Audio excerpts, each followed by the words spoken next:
hail, you starstruck bards and bardettes. Welcome back to iCast Vicious Mockery. It's a show about revelry, about statistics, and about influencers. And a leading source of news about idol groups. Not that. We're not going to talk about that. Anyway, I'm Matt. I'm Austin.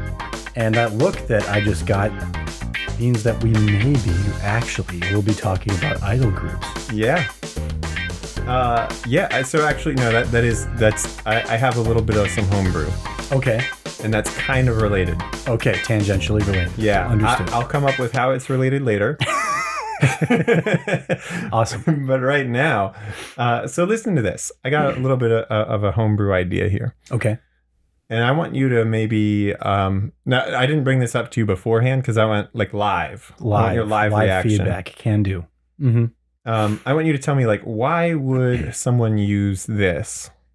All right. Like that's what I want you to think about. Okay.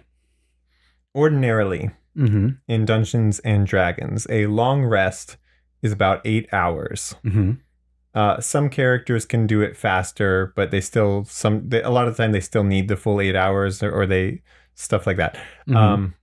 Actually, can anyone do it faster? I don't think anyone can actually long rest faster. Yeah. Oh, some races only need half the time. Only need 4 hours. And it counts as a full long rest? As a full long rest, yeah. Okay, got it. And then a short rest is an hour. Mm-hmm.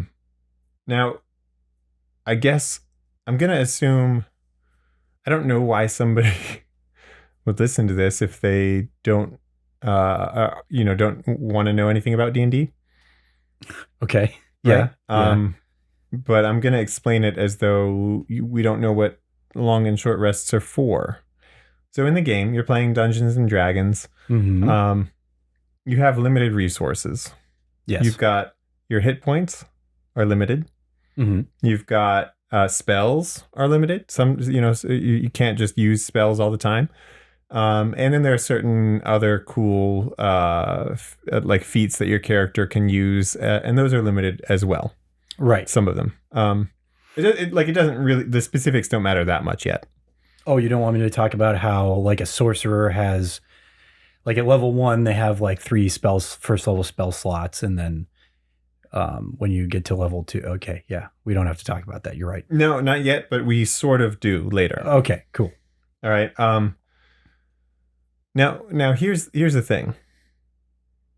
A long rest takes 8 hours. And during that time, basically all of your resources are recovered. Your hit points might not all come back. That depends. Mm-hmm. Because I think if you're low enough on hit points, you don't quite get them all back. Well, in 5th edition, you do. Mm-hmm. But there are like certain things, like there are certain like curse things that mm-hmm. are like, hey, you can't recover more than this much. Yeah. Yeah. Okay. Yeah. That's kind of what was taken into account here. Mm-hmm. But you get a lot of your other stuff back. The one thing is exhaustion, which you can only recover slowly over the course of several long rests. Mm-hmm. But for the most part, a long rest is like a reset, and you're back to full capacity. Correct. I follow. A short rest allows you to choose to use some resources to recover other ones. So you've got ways to, and it depends on which class you are and things. But for instance, you have a limited number of dice you can roll to get your hit points back. And you get however many you roll, right? Or you've got a limited time to use ritual spells or things like that if you want during a short rest. Or you get your spell slots back. Or no, actually, most people don't. You could sort of get some stuff back though, like a monk uses key points and they get those back. All of those? I think all of those. Wizards have arcane recovery, which gets some stuff back, but not all their spells for sure. But they can get some. But basically, it's to tide you over until the next battle. Now, so here's the thing. Mm-hmm. Why would you want? This is the homebrew rule. Why would you want the long rests to take 7 days instead of 8 hours, and a short rest to take 1 day instead of 1 hour? Well, the first thing that pops into my mind is if you wanted to run a more realistic seeming campaign. Yeah, with magic in it. Right. Well, yeah, but no, I get what you're saying. Yeah, in terms of like injury, like recovering from injury. Yes. You don't get sliced with a sword on your arm. Right? Like just forearm, you get a big gash and heal from that within an hour. Yeah, or a night's sleep even. Yeah. Yeah. Or really 7 days. But hey, 7 days is enough time for it to not be bleeding profusely anymore. Right. Like you could sometimes. You could get back in action, assumably. But another reason is if you want time to have higher stakes in your game. Okay. If you wanted it to be more of a valuable resource. Like if Basket just made a little yippee sound. Yeah, she does that when she's angry at something in her sleep. It's adorable. Yeah. It's like this closed mouth bark. That definitely didn't pick up on the audio, but you guys should have heard it. It was adorable. It is cute. Yeah. Anyway, so if it's like, okay, the evil necromancer you have all this information, like that they're developing this massive ritual that's going to raise all of the dead under his command, all the dead in the city under his command, and it's going to take him 10 days to finish it. You've got to be like real smart then about how you approach it. If you get too hurt, like you have time for maybe one long rest, and then like maybe a short rest or two, and that's it. Like that's all you have time for. Yeah. So I think that's cool because it makes more sense to me too, because a lot of things can happen in 7 days outside of your control. And it really allows you to really weigh on whether or not you decide to abandon your rest, because you can do that in the game. Like if you don't get all 8 hours of rest in a long rest with the normal rules, you don't receive any of the benefits. If you get 7.5 hours of rest, you get 0 benefits from it. Is how it works in the rules. And normally that's not a problem. Normally that's like not even a factor. But it would make it more likely for you to have to make that decision. Like, am I going to abandon this rest? Yeah. How much do I really need it? Yep. Those are good reasons so far. But they feel, all right, so this is more of a mechanical thing. A balancing thing. Mechanically, yeah. Okay. Yeah.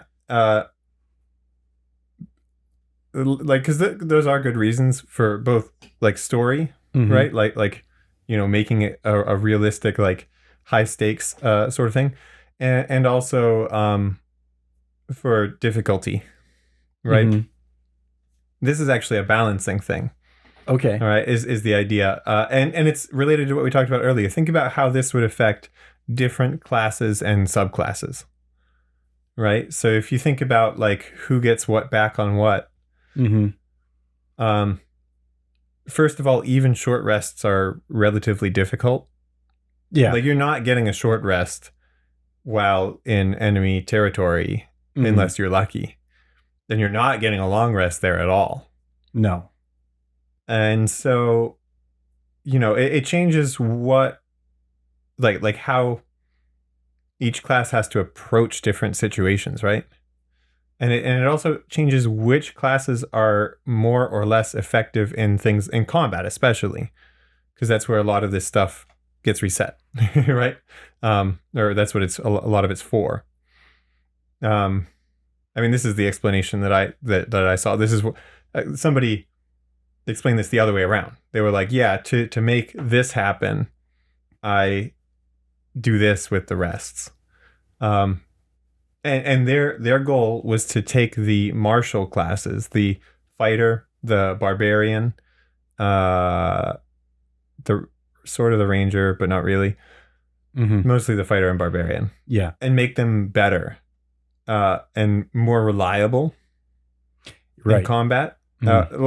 Because basically your wizard can't just come in and fire all their best spells and do it again tomorrow.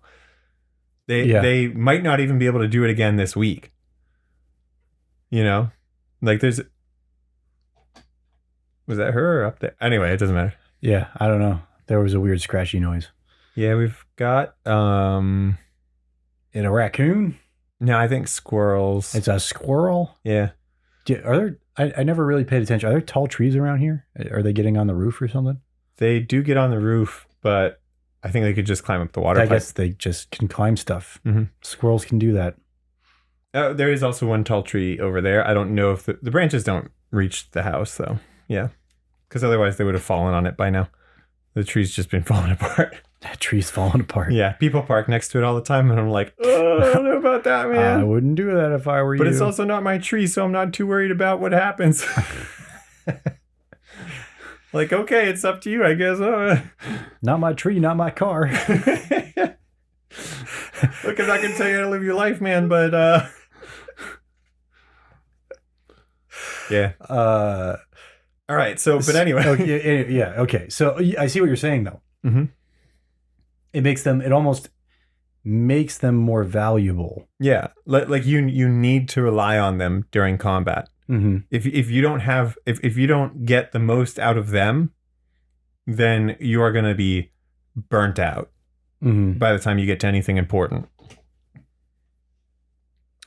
Yeah. On the flip side, though, right on that flip flop. I could. Oh, warlocks too. Warlocks. Yes. Oh, they also. Yeah, they're in a similar camp. Yeah, more effective. They're more effective, relatively speaking, without resting. Because they've got like they're the sort of like stable damage all day. Yeah, they can always do that Eldritch Blast. Always do that Eldritch Blast. Still, they do have to be careful about when they use their invocations. But I actually don't know off the top of my head. Do their invocations come back on a short rest? I actually don't know. I don't know either. I'm not too worried about it. Neither am I. Okay. No, this is just more of a neat idea for balancing between different classes and subclasses. And you could see they chose really natural lengths of time. Yeah. Like 1 day for a short rest, 7 days for that's beautiful. Of course, that doesn't work in your campaign setting, where a week is 10 days. Right. I mean, you could still do 7 days, but then it's just not a natural sort of like, it's just based off of how it splits up in the calendar. Yeah, I mean, you could just... it's not a week anymore. It's just 7 days. So you could, in your case, you could change it to 5 days, and you'd be like, all right, that seems pretty good. Half a week. Sure. Though also in a long weekend. Yeah, a long weekend. Yeah. Also in my game though, it's honestly just arbitrary. Like, so the calendar doesn't really matter. I mean, it does. It does kind of, but not really. Yeah. Well, but anyway, though, the basic idea of it is actually just to have more encounters per day. If you look at it from the rules as written standpoint, like if you just take the same thing and you adjust it to the regular rules, instead of having one encounter and then long rest, one encounter, short rest, one encounter, long rest. Now you're getting like 3 encounters, short rest, 3 encounters, long rest, something like that. Right. And in fact, more short rests are going to come into play necessarily. Yeah. And I think that you could see that's how they came about this was you could just throw more encounters at your players, but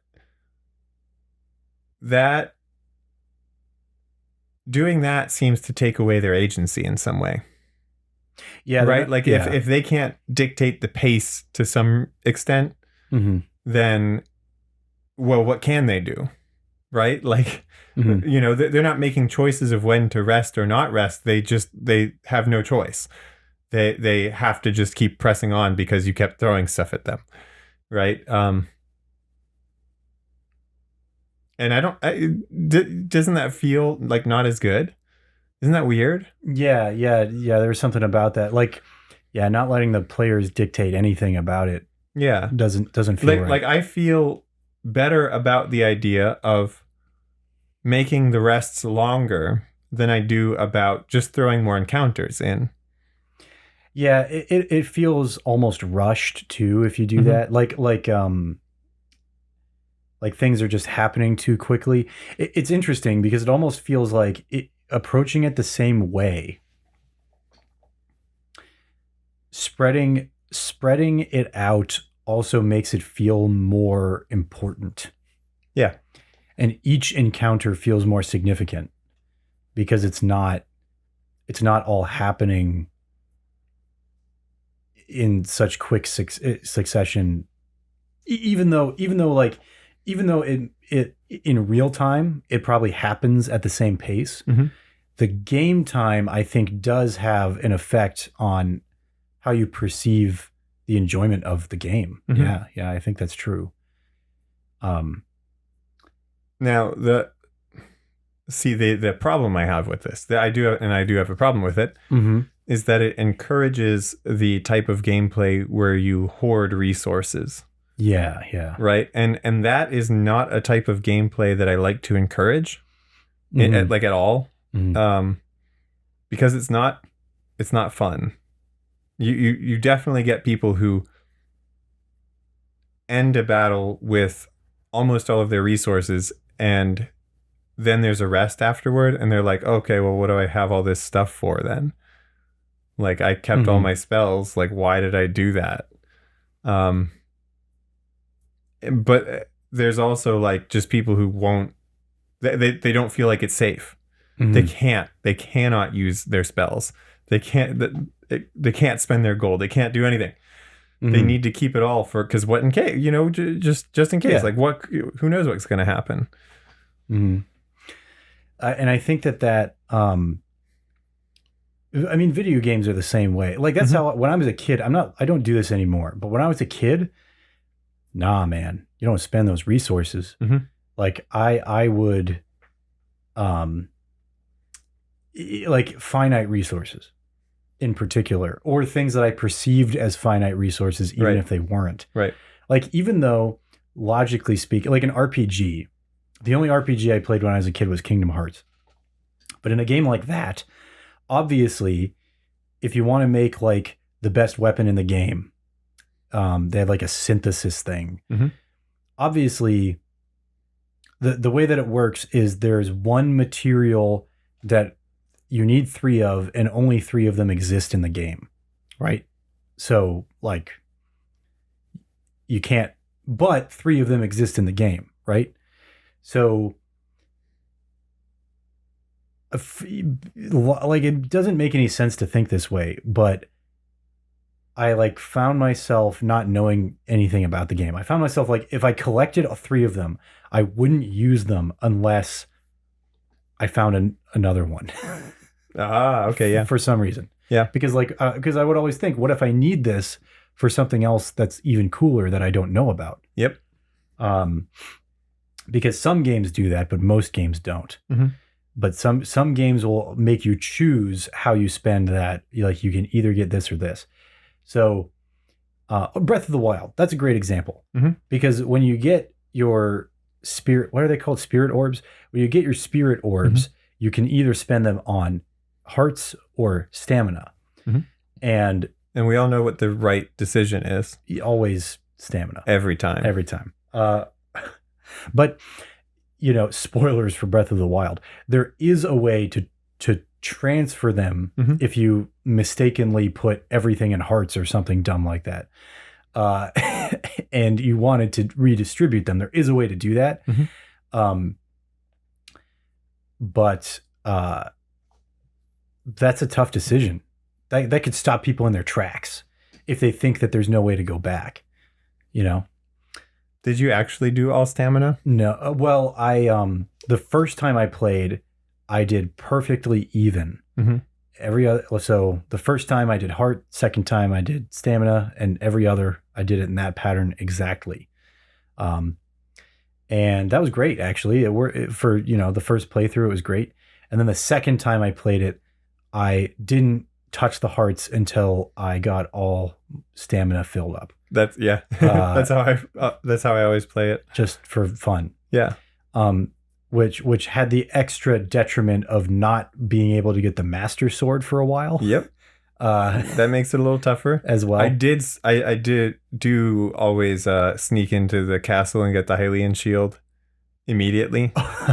Nice. That's tough. That would be tough to do. No, that's not entirely true. You'd have to. I don't sneak in that soon. I usually actually finish 2 of the divine beasts first, and then get the Hylian shield. And then I get the Hylian shield. Yeah, because you have to beat that whatever skeleton thing. Yeah, which is pretty easy. Yeah, I guess it's not that hard. It's pretty easy with like spin attacks. It's even easier if you beat 3 of the divine beasts first, but yeah, I don't always feel like I forget. Do you maybe do you start with, how many hearts do you start with in that game? Is it 3? 3, yeah. So you'd have 5 yeah, if you beat 2. Yeah. And 6 if you beat 3. But I don't use the hearts. I don't need to worry about it, because if I get hit, I die. So I just go back and do it again. You just go back and do it again. No, so the first divine beast that I beat is Varuta? No, the flying one. Oh, really? Meadow. Yeah, Meadow. That one's the easiest. So I beat that one first, and then I can fly. Do the yeah. So I go beat Varuta next.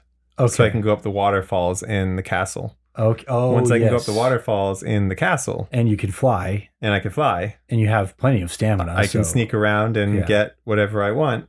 I usually also have the full barbarian armor by then. That's like usually my first thing is to go and get all the pieces of barbarian armor.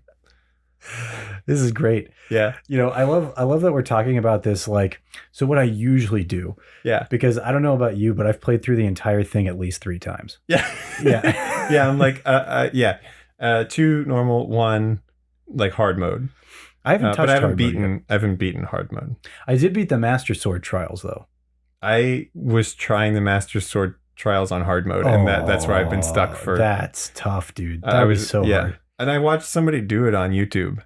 Yeah. It's so easy for them. Yeah. It's so easy for these people who are good. They like run around, throw bombs at stuff, and just throw more bombs and throw. And I'm like, how are yours not healing? How are they not back at full health already? Like, how are you? What am I? I'm not doing anything different. I don't think I'm doing anything different. Yeah. Yeah.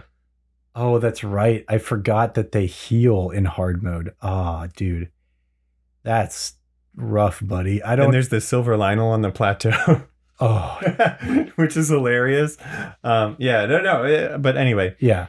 Actually, so on the topic of hoarding resources, I wanted to get over, or I guess I still am working on it. We're all a work in progress, aren't we? Really, aren't we though? Yeah, absolutely. So I played the Pokemon Diamond remake, because I'm basic, and I got Diamond instead of being cool and getting Pearl. But anyway, I did a Nuzlocke run. So in a Nuzlocke run, if you haven't played Pokemon, if you haven't played Pokemon, then I guess the objective of the game is to prove your dominance by making your Pokemon, the things you collect, pocket monsters, beat everybody else's in fights. And a Nuzlocke means that if your Pokemon loses in a fight, you have to get rid of it. As if it died. Yeah. As if it died. Because technically they can come back. You bring them to the hospital, Pokemon hospital, called the Pokemon Center. Because I think if they called it hospital, they get in trouble. Oh, really? Probably. They'd be like, oh, why are you bringing them to the hospital? Because they got beat up and it's too violent. It's too violent. Oh, the violent video game. This game is supposed to be for children. Yeah. Too violent. Yeah. Okay. Yeah. Yeah. So you bring them to the Pokemon hospital normally. But in a Nuzlocke, they just die. And I completed my first successful Nuzlocke in this game. Mm-hmm. And here's how I did it. Okay. I bought a bunch of potions using my finite money, sort of finite. You can actually get more of it later, but it's hard to get more at the beginning of the game. So I would have like a certain amount. I would use basically all of it, and I bought a bunch of potions and stuff, and then I used them, which I've never done before. Not just in battle. I've definitely cheesed battles by using full restores and revives before. That I've beaten the Elite Four so many times that way, because I get to the end of the game and I'm just like, all right, let's just beat it. Let's just go now. I'm not strategizing or anything. I'm just gonna just do it. Yeah. But no, it was like for training and stuff. I would use potions to save time instead of going back to the Pokemon Center all the time. Okay. Yeah. Yeah. So I was spending these finite resources to save my real life time. And it worked. And it felt good. Okay. Yeah. It was weird. It was super weird. You enjoyed it. Yeah. Yeah. Like when I used a potion, I'd be like, yep, glad I'm not going back to the Pokemon Center this time. Let me go finish this route and let me get to the next place. I think that this is going to be a bold statement. I think that might be objectively more enjoyable to play that way. Because a game that forces you to play that way is Bloodborne. Have you played Bloodborne? I don't think you have. Have you? No, I haven't. No. They have a really cool mechanic. One of my favorite mechanics about that game. It's kind of like it's the same developer as Dark Souls. So there are a lot of things about it that are similar. But one of the biggest differences is that in Dark Souls, it's your traditional like medieval fantasy thing.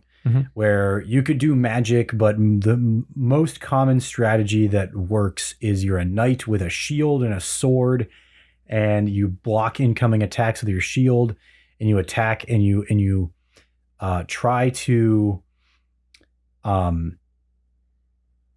like if you're hurt, you heal. You run away and heal if you get hurt, right? And then you come back in and you go after them.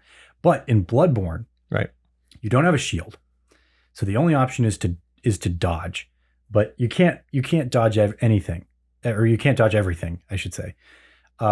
And if you get hurt, it's this interesting thing where your health bar will go down immediately. Like there's a little white notch that goes down immediately to where your health is now. But the red bar goes down slowly. And if you hit the enemy fast enough, then you'll heal back up to wherever it is in that moment. Oh. They call it rallying. It's a mechanic called rallying. So it encourages you, if you get hit by an enemy, it encourages you, rather than running away and trying to heal, it encourages you to hit them back immediately and get back into the fray. And it ends up being a lot more enjoyable. It's a lot more enjoyable of an experience, because it's not all about waiting around. It's like you've got to go now. Right. And it's not a bad idea to like try to escape and heal. You do have to do that still sometimes, but I mean, not if you're good at it. Oh yeah, I'm sure we could I wonder, I've never even thought about that. Now I'm going to have to look up a no heal run of Bloodborne. that probably exists. Oh, absolutely. Dude. Yeah. Any of those games that are super hard like that, absolutely people are going through them and doing perfect runs. Yeah, perfect. Like, like no damage runs even. Yeah, I've never even thought about that. A no damage run for something like that feels a little iffy, because I feel like there's some RNG involved. Yeah, probably. Right. I feel like there's a little bit of like, you could just get hit by something from behind because it spawned different and you didn't realize it. Right. I guess that's true. But yeah, there are definitely people who do like no healing runs and no upgrades and like all sorts of stuff like that. So it's okay. So it's not the same thing because you're not using resources, but it encourages you to take more risks. It encourages, yeah, exactly. It encourages action. Yeah. Right. It encourages a style of combat in that game that's exciting. Right. Because when you hit them, you are now back in range. So they can hit you again. You don't have a shield to stop any attack. So like you have to hit them and be ready for their attack and dodge this time. So it's funny because Bloodborne actually does have a shield. They have one, and it's a wooden plank, and it actually doesn't do anything, or it does minimal. So, I think it's a joke. I think they put it in there as a joke. They're like, "Oh, you want a shield, huh? Like here's a shield," and it just doesn't work. The way that it works is you have your right hand weapon, which is like your main slashy thing or bludgeoning thing, whatever. And then you have a left-hand weapon, which is usually a gun, but the gun doesn't do very much damage. It actually doesn't really do anything at all. So you use the gun to interrupt their attacks usually, and then you whack them with your stick or whatever. Bloodborne is a cool game. It's really cool. All the weapons have like 2 different transformation types. So like you have the normal one, and then you have like the cool one. Yeah, it's a cool game. I think the weapon transformations, I mean, that's already in D&D right there. That's like a thing. Right? Yeah. Like both, and I'm talking both using a weapon single-handed and two-handed, but also like some weapons can be used using either dexterity or strength, those sorts of things too. Exactly. Yeah. So that's pretty cool. Yeah. Like there's they have a rapier that turns into a whip. Like you hit a button and it like a 9-section whip chain type thing. That's pretty cool. That's a cool idea. The best weapon in the game, the only weapon I played through the game twice, and I tried using a different weapon the second time, and I was like, and I went back to the one I used. I used the same one again. It's the saw cleaver. It's got to be the best weapon in the game. The range isn't great on it, but it's got a really good damage. It's not quite DPS, but it's got a good ratio balance between how fast you can hit and how much damage it does. And when it transforms, it actually is very long.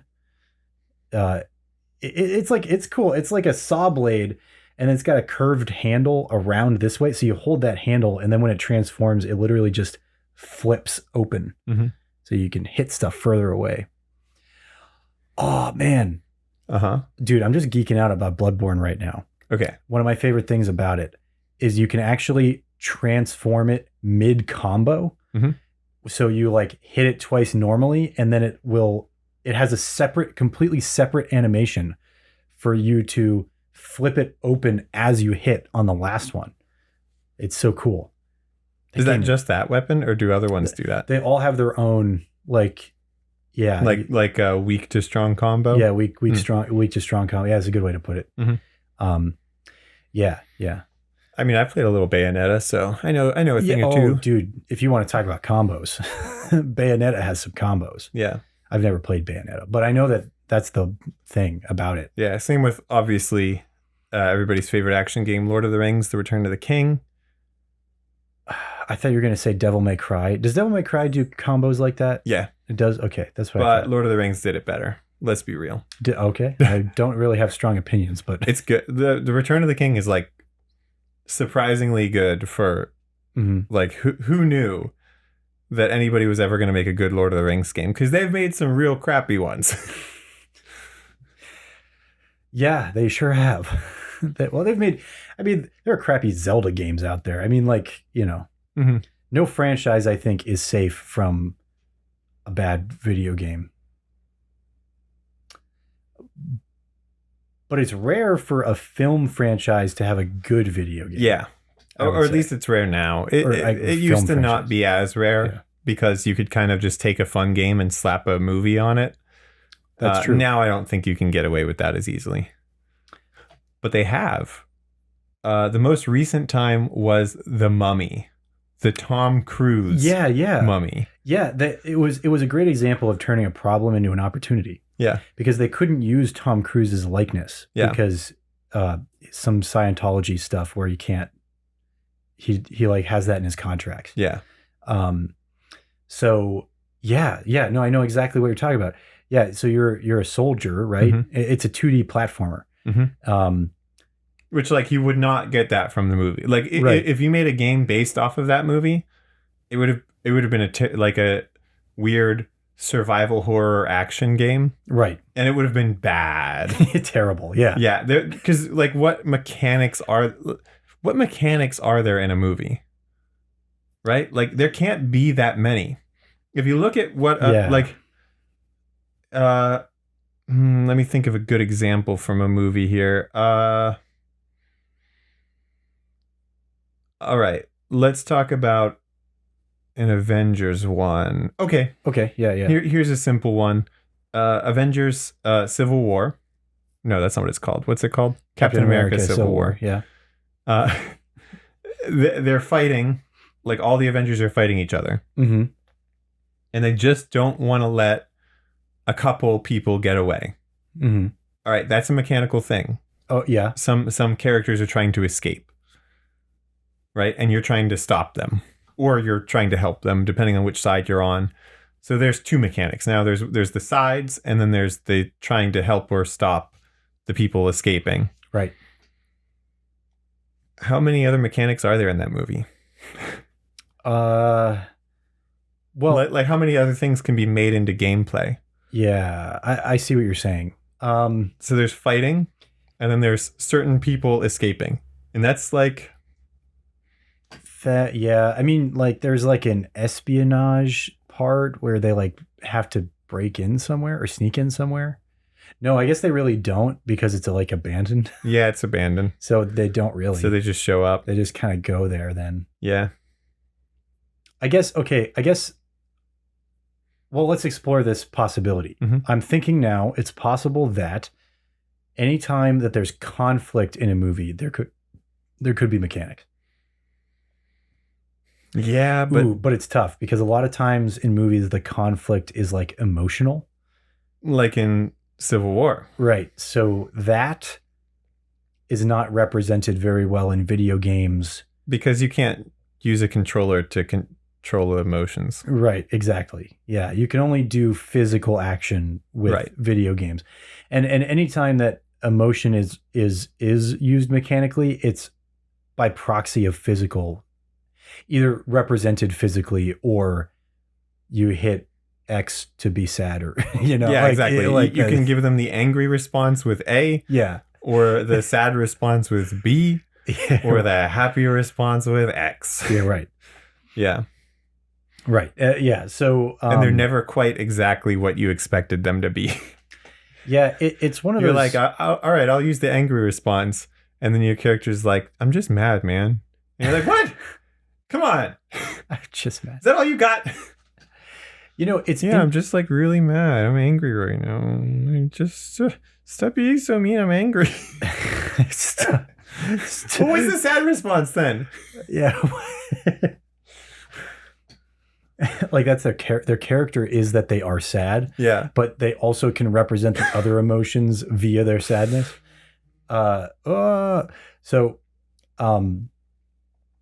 Okay.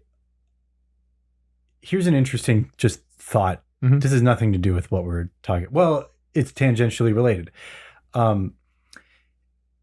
Books, I think, are a more, or they're by just the nature of them, they are a more immersive medium than film. Yes, right. I can think of a couple of reasons, but maybe you can go on with what you mean. Well, it's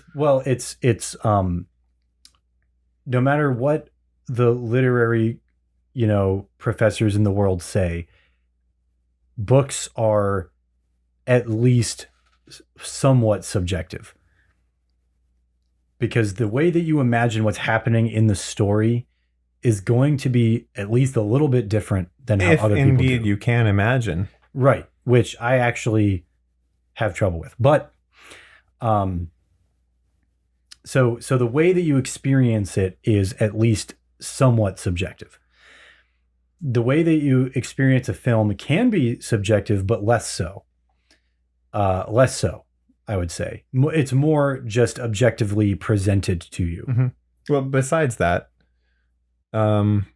anything written is read at the pace that you read it. That's true. You control the pacing of your experience of it. And the more you engage in it, the like more like the faster you can go, or slower, depending on what you're, how it's working out with you and how you want to. Whereas a movie is given to you at a specific pace, right? Mm-hmm. Like somebody has determined what they think is the best pace for it, and that's what pace you watch it at. Right.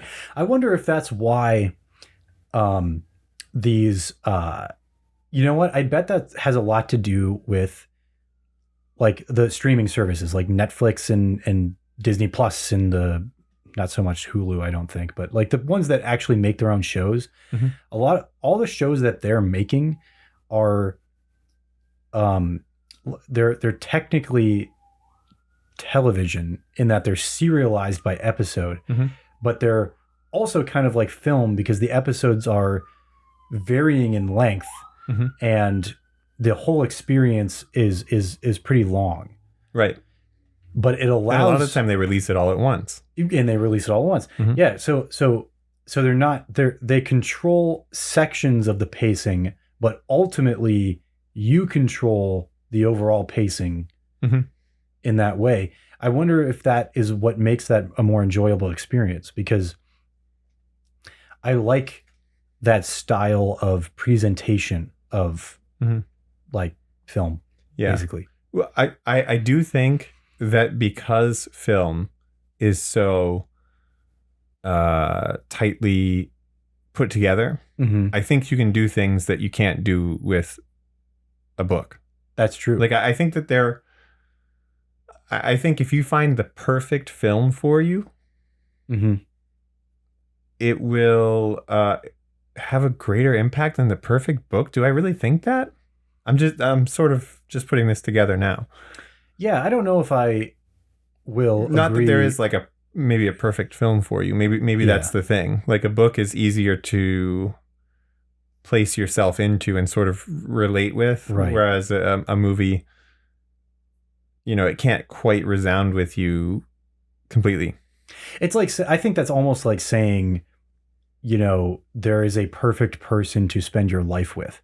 Yeah. So some people might believe that, but it's not necessarily true. And also not necessarily important. Yeah, exactly. And also not necessarily important. Right? Like if you believe that you can only go for perfect in that regard, then you're probably unlikely to find never going to find that. It. Yeah, exactly. But if you have a certain level where you're like, this is acceptable, that's a lot easier to, I should know, that's a lot easier to come by. Mm-hmm. Yeah. Yeah. I wasn't like looking for the perfect person when I started dating my wife when we were 13. Yeah. But we were both like, all right, this is, we can work with this. Yeah, this works. Yeah, exactly. So I guess what I'm saying is that my wife is more like a book than a movie. Or no, am I saying she's more like a movie? Well, I'm gonna move this forward a bit. Oh, thank God! And I'm gonna say this is bringing a lot of interesting thoughts into light, because I think that maybe is why video games are so enjoyable mm-hmm. as well, because they're like a book. There is a subjective experience to it. Like you are actually directly in control of what's happening. So mm-hmm. it's not the same as a book, but well, actually it's pretty similar, because you're in control of what's happening, but what you're able to do and how you're able to do it is predetermined. Unless you use cheats or whatever. Yeah. But it's predetermined. The pacing is up to you as well, especially nowadays where everything auto saves every 2 seconds. Like you can quit anytime and come back anytime, at least mm-hmm. for like single player story based video games. It's a little different if you're playing like online or something. But also like they're a lot of like AAA titles have the same length of like a book in terms of experiencing it, hours and hours. Like Breath of the Wild, like I sunk a lot. I mean, yeah, of hours, like in the 300, 400 range, probably. Yeah, 300 to 400 hours, I think, into that game, and I loved it. I mean, it was great. You know what's interesting though, because of the agency you have in a video game, there are certain games that are approached like reading a book or watching a movie, and they take around that amount of time, actually. Yeah, that's true. Or some that are very long that are like that. But there are others that people treat like a sport. Yeah. Right? Like the same as going out to the driving range, the same as going to the batting cage, the same as, going out and playing roller hockey with your buds. Yeah. There are people who definitely treat video games the same way because they are maybe not driven by a story. So it's almost like video games aren't a medium. Yeah, they're in the same sense that other things are. Yeah, they're very versatile. Yeah. Yeah. Well, I guess, there are, I want to say media-based video games and like game-based video games. Yeah, it's so interesting. Video game really is. It's too much of a blanket term. I think it's a great term because either it's like video in that it's a media experience or it's like a game. Right. I think all of them are both. And then you look at, because like you have at one end of the spectrum, you have visual novels. Right. Which are like basically zero game. Yeah. And all video. And at the other end, you have MOBAs. Yeah. Right. Or possibly fighting games, depending on how you look at like which one you'd see. Basically anyone with esports as like a primary focus. Yeah. That includes like FPS games that even those, that are like Call of Duty. And what's the other one? The Battlefield. No, the Halo. CS:GO. Yo, CS:GO. Counter-Strike, yeah. Yeah, or like PUBG. What are those called? Those aren't MOBAs. Those are there are arena shooters, and then there's what's PUBG? Yeah, PUBG is like I don't know. It's something else.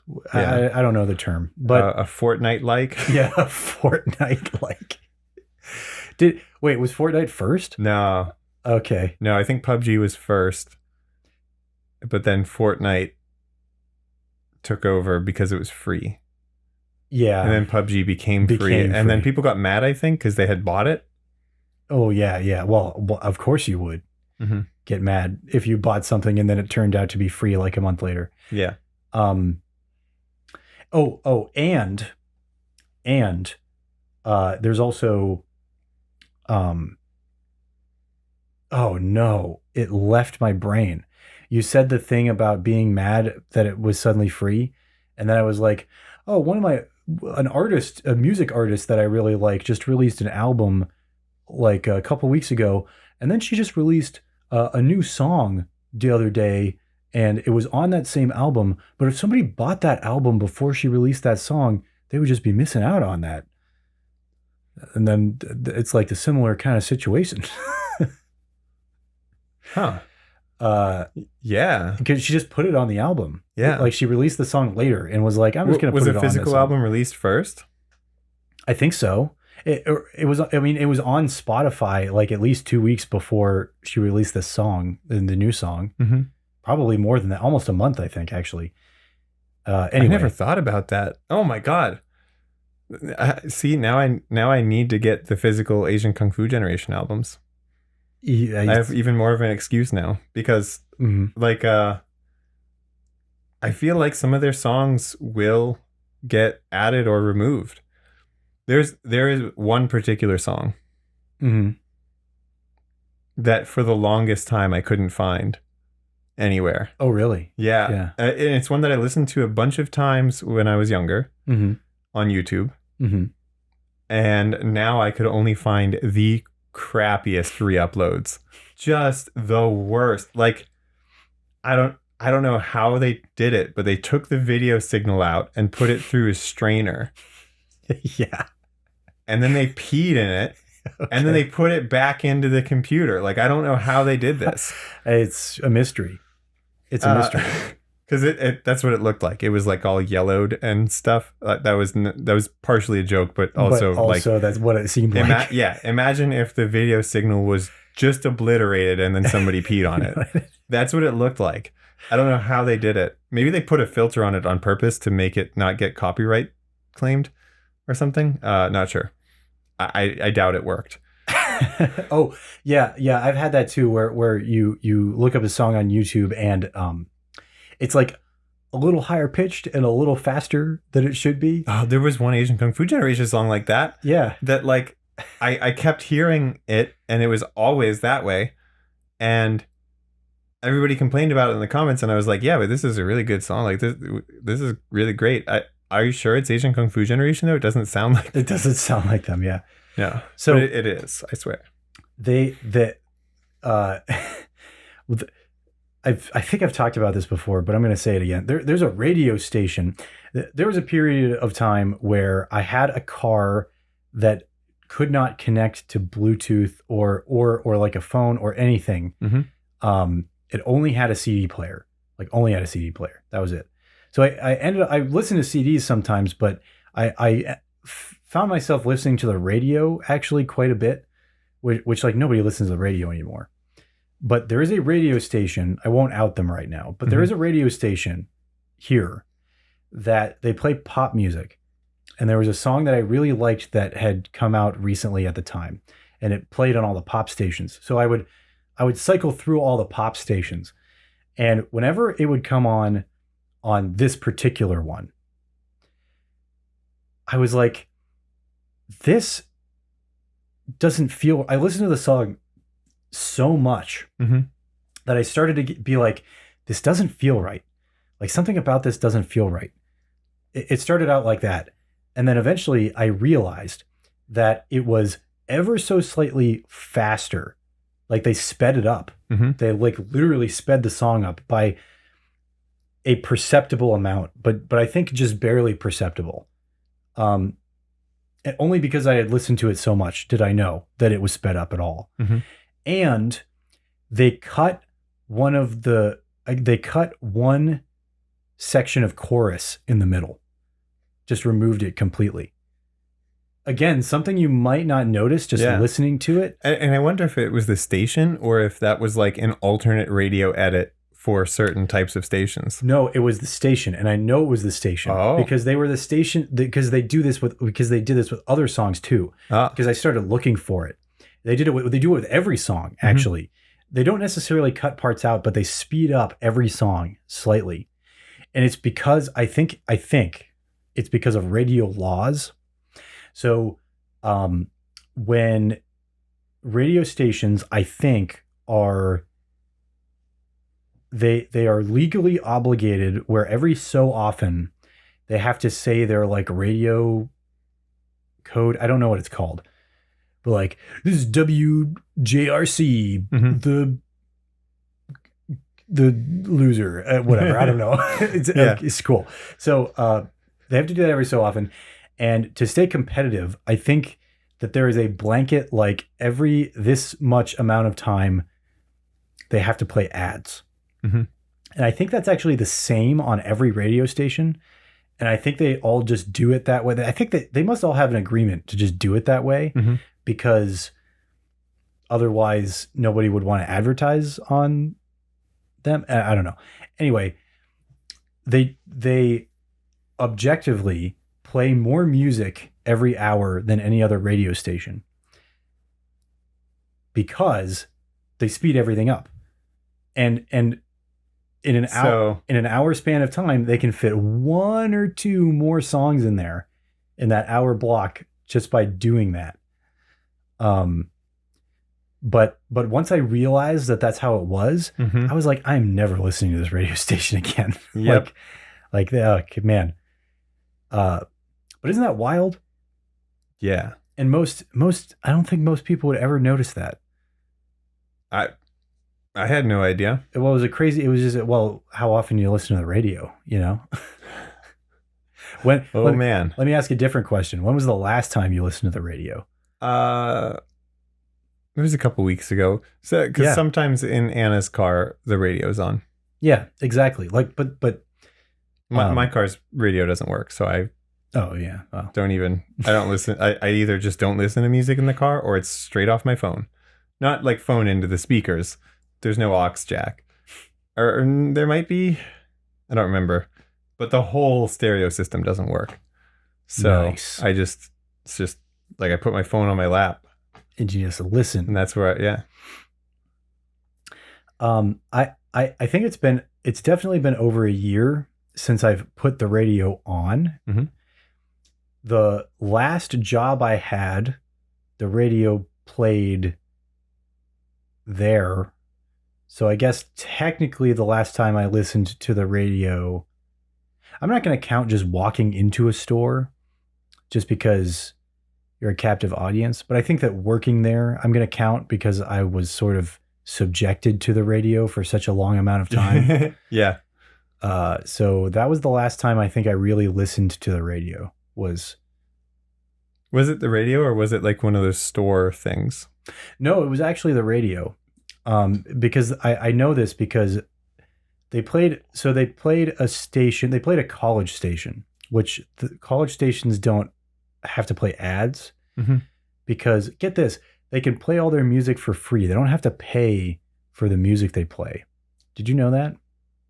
I didn't quite realize that. Or they don't have to pay as much. They don't have to pay the rights because it's considered educational. Right. Because it's at a college. Right. And it's a subject. I think they're required to have students run it. Yes. So, and they're running it as a class. And they're running it as a class. Exactly. So, so they don't play ads on college radio stations. They still, every so often, they still have to say their radio code or whatever. Right. But, and they usually have an ad or two every once in a while just about the college itself. But this one in particular, though, radio station played exclusively the 60s, 70s, and 80s. All music before I was born. Like every song that played was created before I was born. Most artists that played on that radio station are not alive right now. You know, they're all gone. Yep. It was hard. It was when the 80s music played, I was like, okay, cool. I know this 80s music, right? My body understands this one. Yeah. 70s music was hit or miss, like probably 50-50. Like, I'm like, all right, I can get with it. None of the 60s music I could deal with. Yeah, the thing is, there is music that I like in the 50s and 60s and 70s.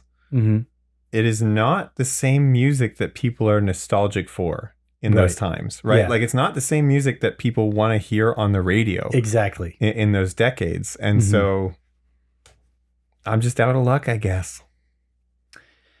Yeah. Yeah. And every Friday, this is a sort of a contentious opinion that I have, but I really don't like the Beatles. Like I really don't like the Beatles. I haven't listened to a Beatles song that I've really enjoyed. I don't dislike most of their music, but I just really don't like it.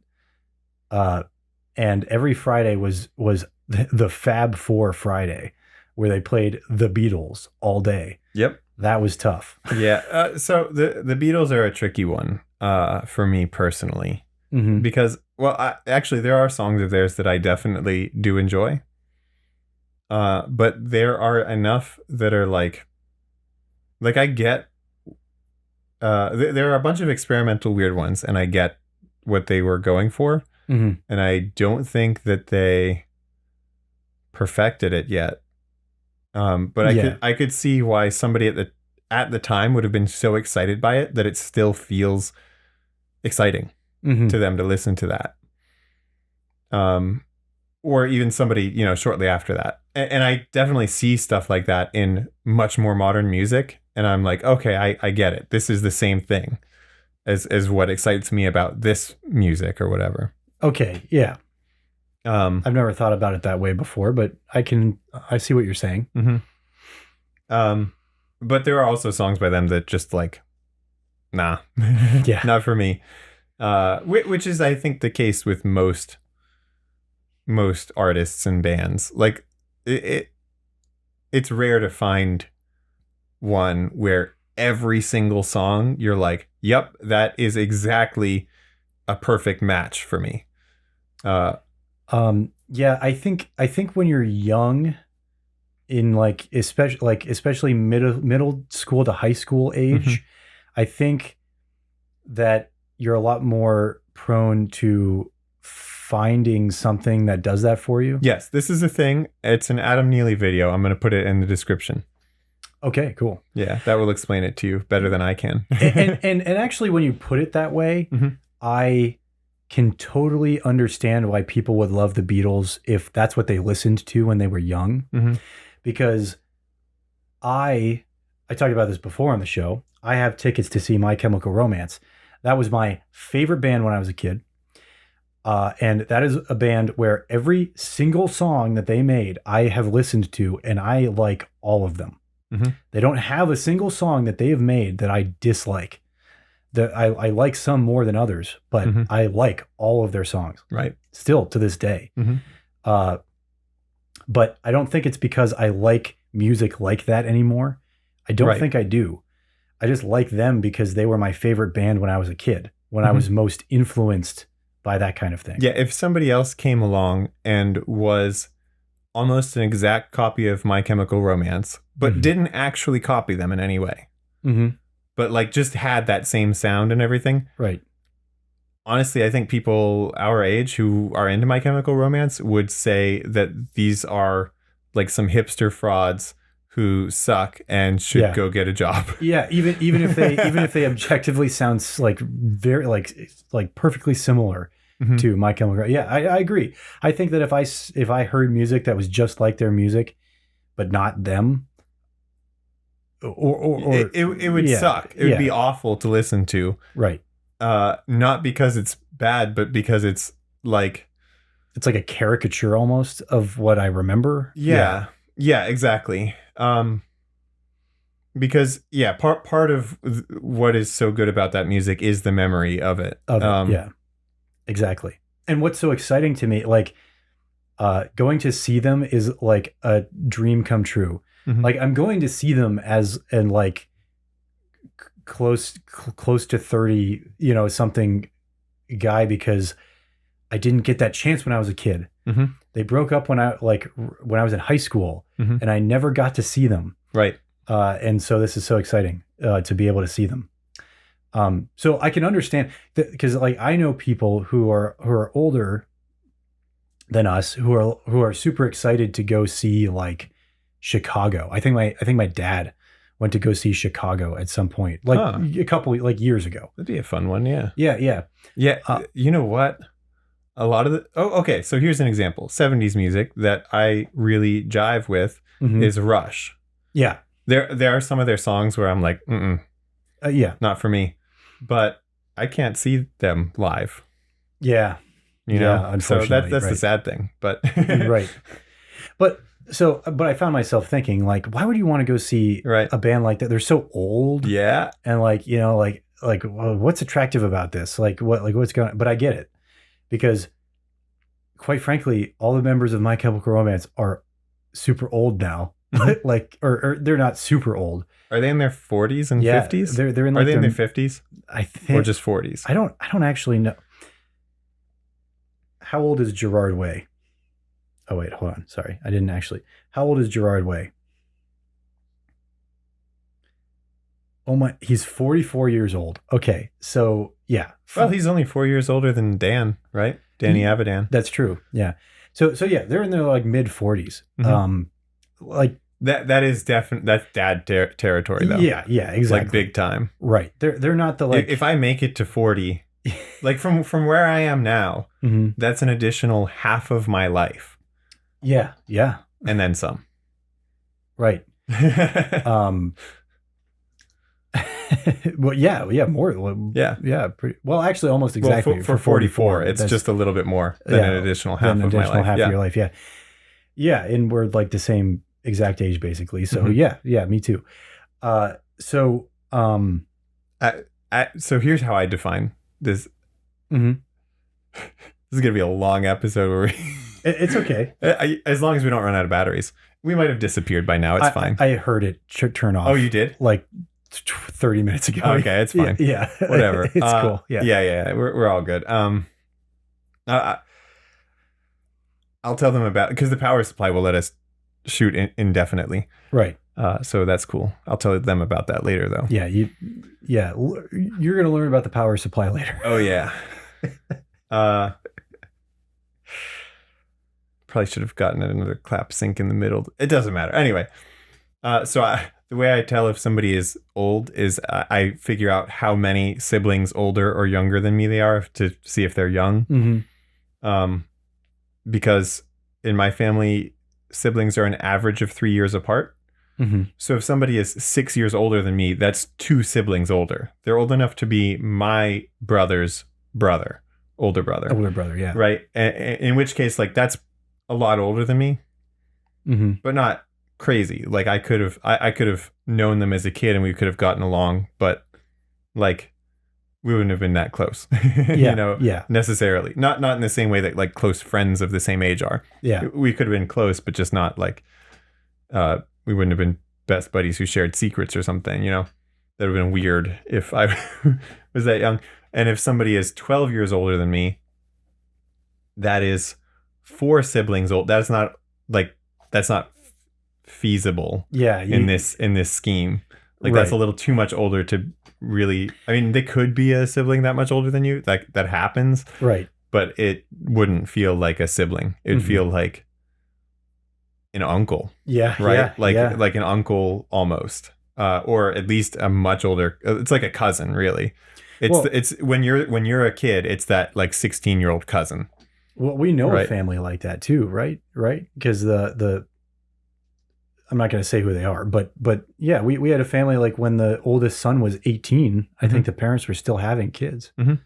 Right? So, yeah, but like you were saying, it's not that it's like not feasible, but it just seems it would be hard to have a relationship with somebody that's that much older. They're not your like brother who you can get into a fight with. They're your brother who, if you got into a fight with them, would just be like, they at a certain stage of your life they'd pick you up and at another stage of your life it would be elder abuse. But so right.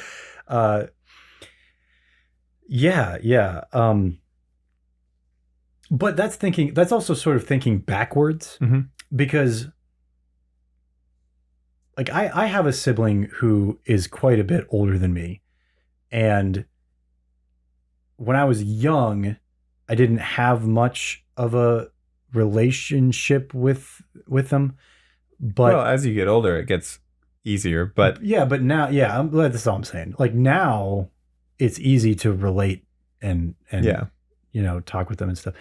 So anyway, now you've gone through a lot more. You've gone through proportionally more of the same things as them, right? Whereas like, if you are a 3-year-old, your 15-year-old brother, with like you can't imagine what that is like. 5 times the life experience. Yeah, exactly. There's you can have fun and play with them, but you can't like. There's not like an understanding of them. Well, suffice all of this just to say that I could be best friends with Gerard Way is all I'm trying. That's to what tell we were going for. Exactly. Like, and you pretty much are. I mean, like you liked his band when you were in high school. So, how many people can say that? How many people can say that? Man. I mean, like if there were a lot, wouldn't they be touring? Yeah. This is the second time they postponed their tour. Mm-hmm. I have a feeling like it's probably going to get postponed again. When's it supposed to be? It's supposed to be in September. Oh, that's getting postponed. Yeah. Yeah. We're in for another year or so. One more year of Christmas or whatever it is when the gopher sees its tail. When sees his tail or whatever. You know, when the gopher sees his tail, it's one more year of Christmas. I mean, that's what they all say. All right, kids, put your gophers away. Oh, yours didn't see its tail? All right, no more Christmas for you.